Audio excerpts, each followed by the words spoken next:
Hey guys, what's up? Angren with my Diablo 4 Season 8 Spiritborn Poison Quill Volley build guide, and today I want to show you which things I did take in my Spiritborn Poison Quill Volley build. So let's gonna start with the boss powers, because the boss powers will be the new introduction into the season. I will also discuss things like how you can sustain your build or how is your rotation, so make sure that you will watch the whole video so you know each of the mechanics. So which boss powers did we take? Well, it's kind of the same like in my speed farm. We'll take Ashava's Poison Breath. Ashava's Poison Breath is completely OP. It just turns our skills into poison skills, because we gonna get Ashava's Poison Breath and a huge chunk of damage over time through it, and then we can make a big boom with our Noxis Resistance. So that means we can take basically any skill that we have and just funnel it into the Ashava's Poison Breath, and then we can do some cool interactions. So basically you can play every skill you want and just turn out a poison skill with it, and it will do good damage. And I will also recommend you that you will upgrade this power as your first one. You can upgrade this with F and you will get this at Ashava's world boss.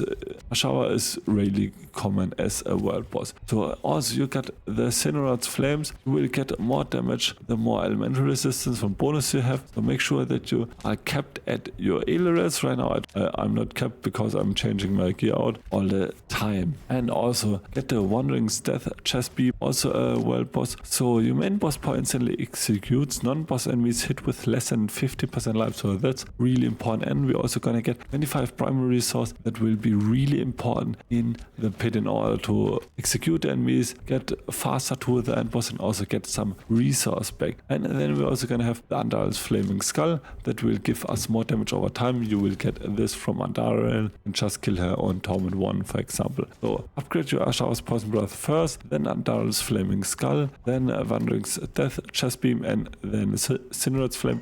But always try to keep all of the boss powers on kind of the same level. So, but before we're gonna jump into the details of the build, please leave a like and a sub. It would help me a lot, because I still need around 70 subs to finally get monetized, and get my 1000 sub would be a great goal for you, and that would be a cool journey to go this along with you. So now for our gear, so you can basically play this build without even Unix, but it will be even better with Unix. And the two main Unix that are really good, that are not mythic ones, is the Yakinth Shell and also Temerity. Temerity, because of our Vicious Shield, it will give us a barrier up to 100% if you got a good roll. So for the 88% one, you still need like barrier gen. The goal is to get 100%, because it will actually boost our Vicious Shield damage, so we're gonna get more damage when we have a barrier, and this single-handedly solves all of our problems. We don't need any rune words or any barrier gen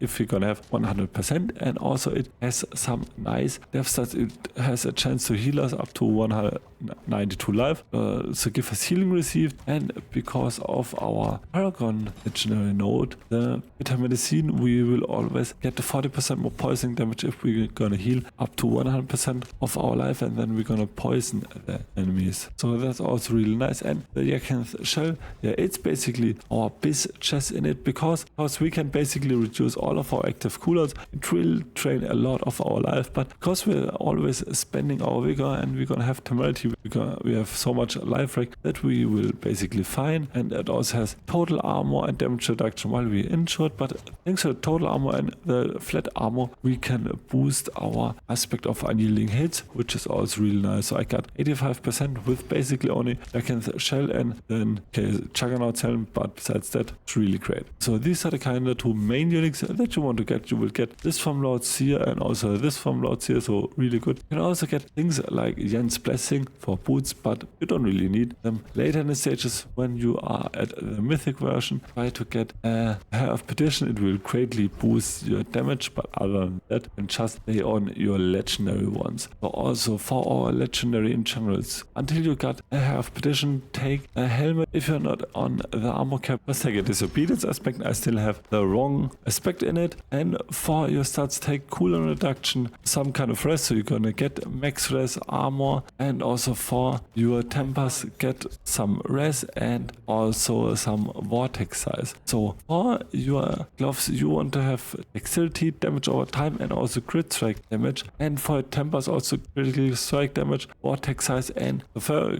gloves take the Feldsoothsayer's aspect. They are really good because they will explode your enemies, and also if you're gonna cast the incarnate skill, enemies will get vulnerable from it, so you can achieve this with your Ravager. For your pants, your temerity, really fine. For your boots, either get the End's Blessing, they're really nice, or take the duelist aspects. I still have another aspect because right now I'm trying a Razor Wings Poison Build out. And for your, let's go for dex, movement speed, and some max life, and for your tempers go for movement speed and also vortex size. For your main weapon, that's really important. You can either get primary centipede spirit hold potion, so will do more poison damage, or you will get Quill Volley chance to cast twice, so you're gonna poison your enemies more often and will do the damage of it. I'm a fan of primary centipede spirit hold potion because with that we can play multiple builds, so that's really great. Also get dex on it, max life, and also either damage or over time or critical strike damage, and for tempers crit strike damage and primary centipede spirit hold potency as a base, get a quarter staff. And for your aspect, get aspect of redirected force, it's still the best aspect. And for your amulet, get the aspect of annealing hits. You can also get vehement brawlers aspect on your amulet. You will also get a lot of damage with it, but I got it on my amulet because I have a really good GA one and I don't want to salvage it. For your amulet, go for ranks of potent or ranks of nourishment, go for something like dex, and also for your tempers get crit strike damage. For your second temper get hunter cooldown reduction.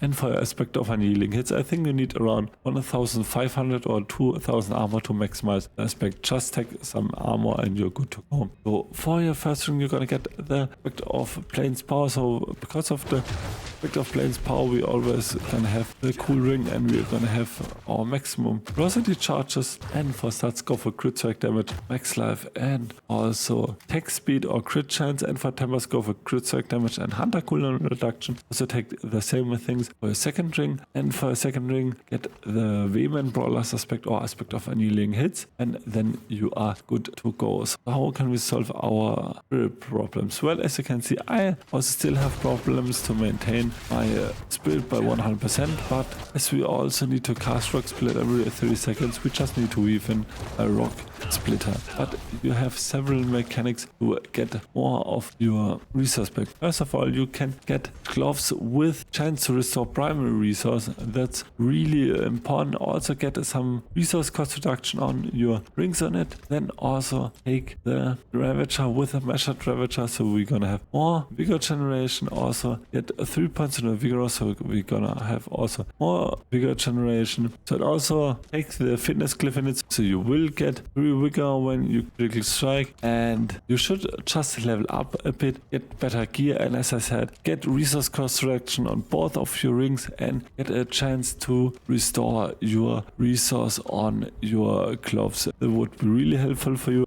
and that maybe can already solve your spirit. You still have some spirit problems. You can also get the resource aspect that will give you vigor every time you heal about 25 to 50% life or overheal life. So these are the things to get your spirit going. Also the rotation pretty easily. Press your rock splitter every 3 seconds. Activate your aspect of annealing hits. Then also cast a hunter, and then just spam your race wings, and then also get your spirit back up. Also cast vortex, so you will pull all enemies together, and you can also cast Ravager. You will get more resource back. For your skills, take rock splitter as also your glyphs of it. Then for your core skills, get Quill Volley as also advantages. Quill Volley, so we're gonna get 3 additional feathers for more poison blocks. Also get 3 points in the vigor, so we're gonna get more spirit generation. For your focus skills, get 1 point into vortex as also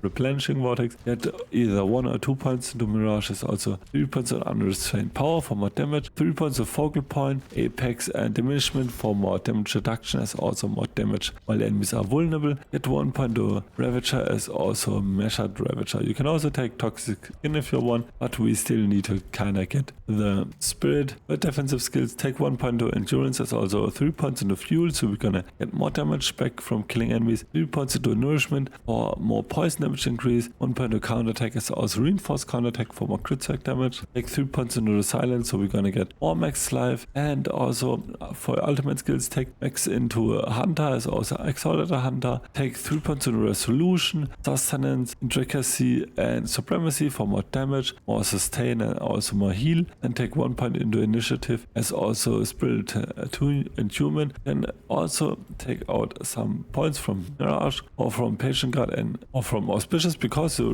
don't really need it because of Temerity. So unless you have 100%, but if you don't have 100%, you can take some points in it and then get more vigor for it. For Paragon board, take the Spirit Cleave in your first slot, so you're gonna get more crit strike damage. It will benefit your Noxis Resonance. For second board, take the Bitter Medicine. We're gonna poison, then we with 40% more poison if we're gonna heal above 100% life. And also take Fitness, so you're gonna get more vigor from heals and also more crit strike damage. For your next board, take Convergence, so we're gonna get more damage. We're gonna have increased damage combined. So currently I got 0% because I get some gear working for it. And also any glyph, I also still need to fix my int nodes here. For the second last board, take a Vicious Shield. As I said, this will give you a huge damage bonus while you have a barrier, and also take Bane as your poison glyph. And for your last board, take Sapping, so you're gonna get 15% vigor and also deal 30% increased damage. This will also help you greatly with your spirit gain.